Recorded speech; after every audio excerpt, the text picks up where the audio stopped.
কবরের আযাব ভীষণ ভয়ঙ্কর।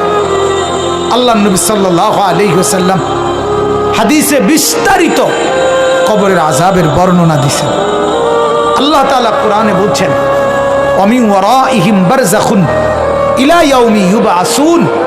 আল্লাহ তাআলা বললেন যে তোমরা মৃত্যুর পরে কিয়ামতের মাঠে পুনরায় উঠানো পর্যন্ত মাঝের এই টাইম বারযাখ অর্থাৎ কবরের এই জিন্দেগিতে অবস্থান। এই আয়াত দ্বারা কবরের জীবনের সুবুত স্পষ্ট কোরআনে পাওয়া যায়। নবী সাল্লাল্লাহু আলাইহি ওয়াসাল্লাম বলছেন, প্রতিদিন কবর, যার কবর যেখানে, তার কবর তাকে ডাক দিয়ে বলে, ও আল্লাহর বান্দা শোনো, আনা বাইতুদ দুদ, আমি পোকামাকড়ের ঘর।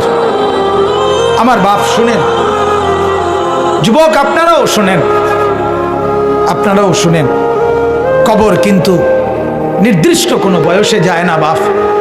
প্রতিদিন কোলের বাচ্চাও কবরে যায়, 90 বছরের বুড়াও কবরে যায়, 16 বছরের 20 বছরের তাগড়া জওয়ানও কবরে যায়।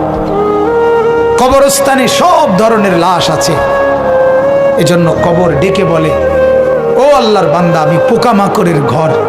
তুমি তো সেই ব্যক্তি যে একটা মশারি ছাড়া, একটা সামান্য মশার কামড় সহ্য করতে পারো না।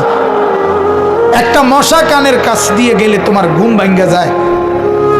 মশারি টাঙ্গাও, কয়েল জ্বালাও, অ্যারোসল লাগাও, এত কিছু করে তুমি মশার একটা আওয়াজ থেকে, কামড় থেকে বাঁচতে চাও।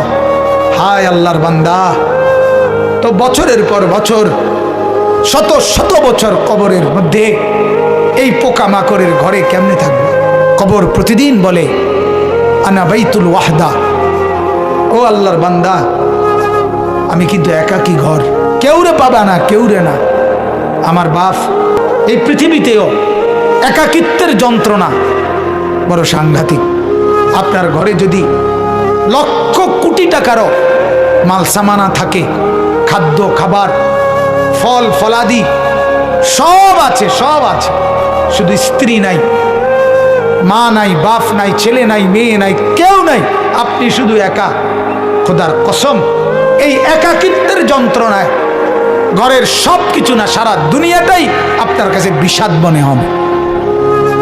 মনে হবে আমার কিছুই নাই।